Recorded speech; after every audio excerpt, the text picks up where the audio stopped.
그리고 다른 얘기로 넘어가기 전에 어제 나온 뉴스를 잠깐 짚고 넘어가야 될 것 같습니다. 예. 종잣돈 얘기하는 중이기 때문에 짚고 넘어가지 않을 수가 없는 게 뭐냐면 이제 최순실 유럽 금고지기 아니냐라는 예. 표현으로 언론에서 등장했던 이상화 전 그 KB 유럽 본부장 예. 이 증인으로 출석했어요 어제. 아, 예. 그렇습니까? 예. 증인으로 출석을 했고 어제 신문에서 뭐라고 그랬냐면 최순실은 독일 현지 외환은행은 미장원에 있는 동포들까지 다 관리를 하는 곳이라고 했단 말이죠. 네. 그래서 삼성전자가 코어스포츠와 용역 계약을 체결한 것은 그걸 위해서 계좌를 개설한 것은 이례적이지 않다. 그러니까 삼성전자가 코어스포츠 예. 생긴 지도 얼마 안 되는 코어스포츠하고 삼성전자가 물론 코어스포츠는 최순실 소유입니다. 그 승마 지원을 받기 위해서 만든 급조한 회사죠. 예.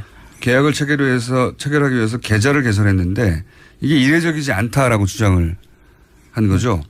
여기 대해서 이상화 씨는 뭐라고 그랬냐면 삼성이 최 씨와 연관이 있어서 독일 계좌를 개설한다고 생각했다. 그리고 최 씨와 최순실 씨입니다. 안종범 전 수석은 밀접한 관계로 자신의 승리에 두 사람이 영향력을 미쳤을 거라고 생각한다. 예. 지금 이상화 씨 스탠스가 조금 바뀐 것 같거든요. 그렇죠. 일로 넘어왔어요. 예. 일정 정도. 저희들이 이제 사실 이상화 씨를 한번 만나려고 3번 정도를 콜을 했었어요. 네. 그래서 저희들이 또 독일 현지 외환은행 지점을 2번을 방문을 했고요. 가서 내용을 저희들이 좀 확인을 하기 위해서 방문을 했고 만남을 요청을 했는데 그때마다 다 거절을 하고 숨어버립니다. 아예 반응을 안 하죠.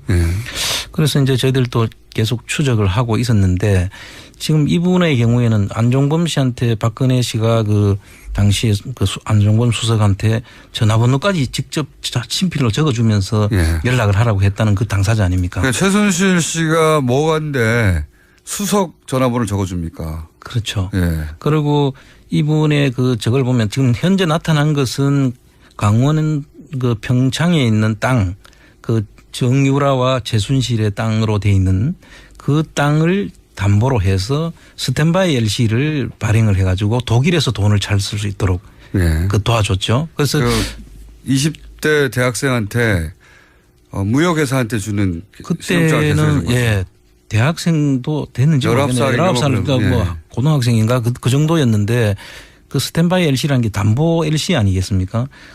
모르죠 저는. 설명해 주셔야죠. 그런데 그 국내에 있는 그 땅을 담보로 해가지고 독일에서 돈을 발행하다 보니까 우리가 정상적인 사람이 같으면 국세청에 신고를 하고 또 한국은행에도 그게 송지가 되고 돈이 나가야 되는 게 정상인데 해외에 부동산을 취득한다든지 자금을 보내기 위해서는 유출됐으니까요. 당연히 신고가 돼야 이게 잡혀야 되는데 증여가 되는 건지 아니면 물건을 사기 위해서 가는 건지에 대한 자료를 저희들이 갖게 조사를 할 수 있는 근거가 되는데 그걸 원천적으로 막아버린 것이죠. 그러니까 이게 LC를 자꾸 딱 등장하는 뉴스 기억을 되살려 보시면 신용장을 개설해 줬다. 아니 무슨 19살 20살한테 무역회사한테 주는 신용장을 왜 외환은행이 개설해 줬냐. 개설해 줬다는 거에 대해서 포커스를 두는데 그 목적이 있는 거죠. 왜 그렇게 개설해 줬느냐. 안 잡히려고 한 거죠. 돈의 흐름이. 거기서 2가지 이야기가 있습니다. 하나는 지금 말씀하신 대로 안 잡히기 위해서 아예 국세청이나 이런 기관에다가 고리를 끊기 위해서 하는 것이 하나가 있고 하나는 정유라의 시드머니 그야말로 종잣돈이 하나도 없지 않습니까?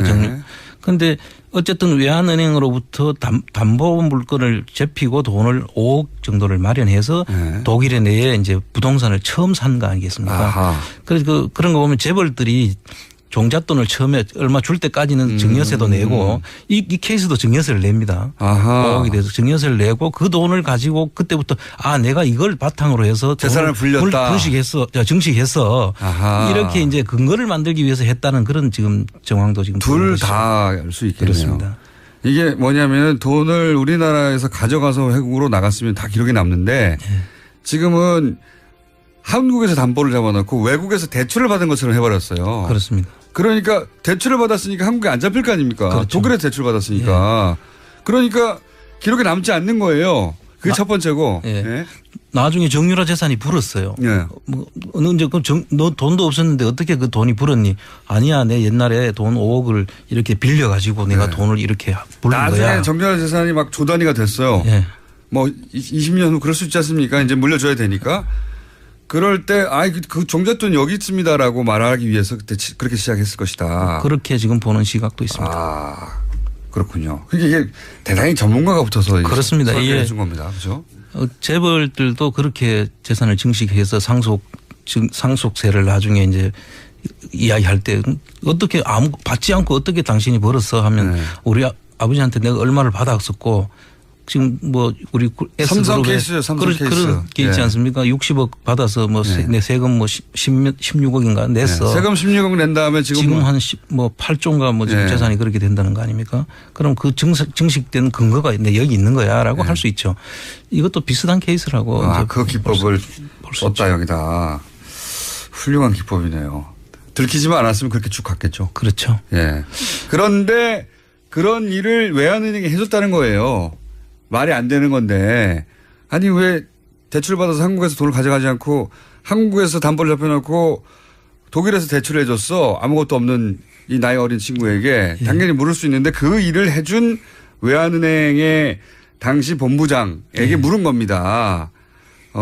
왜 해줬어? 그랬더니 아니 보니까 뭐 안정범 수석 연락처도 주고 힘이 센 것 같고 삼성도 그래서 개설해 준 거고 그렇습니다. 그리고 나중에 그 자체적으로 3단계 승진을 하죠. 이분이 네. 유럽 본부장으로 이제 승진을 하고 또 이분이 독일 가서 저희들이 파악한 걸로는 독일에 있는 재산들을 전부 다 이렇게 소개를 하고 이분이 한 2번째인가 3번째인가 독일을 근무한 독일에 대해서는 잘 아는 분이에요. 그 프랑크푸르트 일대에서는 이분을 상당히 그 사전 지식도 있고 교민들 사이에 뭐 은행 거래를 해야 되니까요. 예. 네. 그때 당시만 해도 은행 거래는 다 외환은행을 주로 했더라고요. 그러니까 그래서 그런 걸 하면서 재산을 이제 최순실 부동산을 소개하는 그런 역할도 했다는 것이고 그다음에 이제 이분이 주로 한 게 그 미얀마 그 대사로 보낸 유재경 씨라고 있지 않습니까?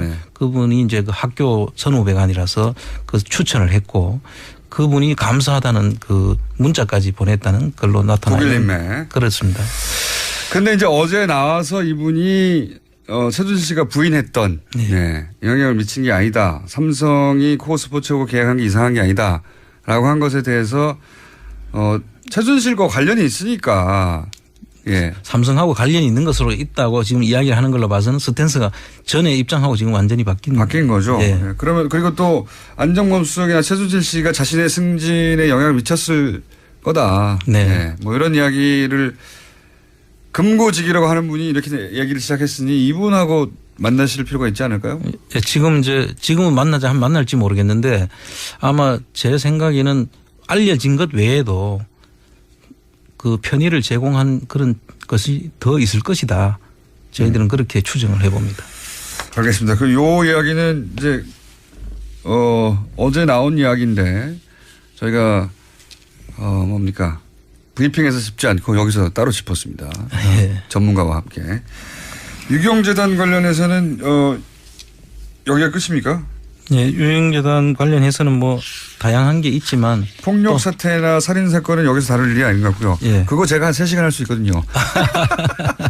자판도 길게 받았기 때문에 한 3시간 정도 의혹과 의문에 대해서 얘기할 수 있는데 오늘 지금 안민석 의원이 어저께 그 스위스를 다녀오셔가지고 그 스위스의 그 부정재산 몰수에 관한 법이 있더라. 소개 잠깐 했습니다. 어제 하셨지 않습니까? 이제 제가 오늘은 다른 소개를 잠깐 좀 했으면 싶은데요. 저희가 1분밖에 안 남았어요. 아, 그렇습니까? 1분 내에 소개해 주십시오, 그러면. 지금 1970년도에 미국의 그 리코법이라는 것이 유명한 법이죠. 리코법. 리코법이 뭐냐면은 범죄 수익에 관련된 그 범죄 단체로 인정만 되면 그 범죄 단체와 관련된 재산들은 전부 다 몰수할 수 있도록 하는 겁니다. 그런데 이것도 지금 뭐 범죄 수익 관련된 가족 사기단이라는 표현까지 쓰는 이런 국정농단 세력이라는 세력이 있지 않습니까? 그 조직에 관련된 인물만 되면 거기에 관련된 재산들은 다 몰수를 할 수 있도록 하는 그런 법입니다. 굉장히 강력한 법인데. 예. 그리고 정상적으로 수익을 자기가 그 재산을 형성했다면 그 입증은 당신이 해라. 그 정상적으로 그 형성된 재산이라는 것을 입증하지 못하면 다 몰수하겠다. 아주 강력한 법이고 이게 우리 특별법의 취지이기도 합니다. 지금. 그렇군요. 이게 아니면 저희가 한수할 수가 없죠. 자, 오늘은 여기까지 해야 될 것 같습니다. 황교안 선생님은 오늘은 뛰었습니다. 자, 인사해줘. 네. 감사합니다. 안원구 전 대구 지방국세청장이었습니다. 감사합니다. 네, 감사합니다.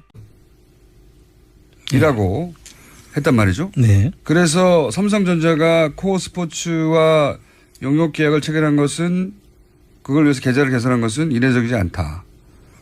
그러니까 삼성전자가 코어 스포츠 네. 생긴 지도 얼마 안 되는 코어 스포츠하고 삼성전자가 물론 코어 스포츠는 최순실 소유입니다. 승마 지원을 받기 위해서 만든 급조한 회사죠.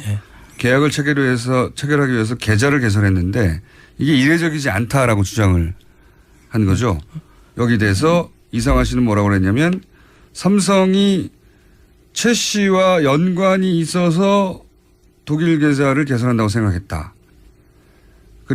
그리고 다른 얘기로 넘어가기 전에 어제 나온 뉴스를 잠깐 짚고 넘어가야 될 것 같습니다.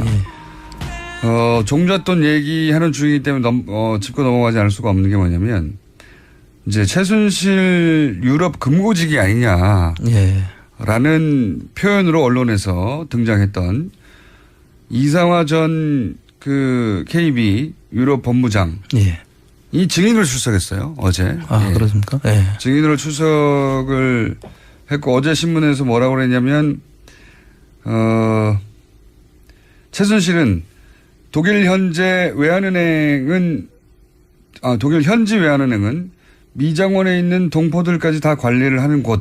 그 안종범 수석한테 전화번호까지 직접 친필로 적어주면서 연락을 하라고 했다는 그 당사자 아닙니까? 그러니까 최순실 씨가 뭐가인데 수석 전화번호를 적어줍니까? 그렇죠.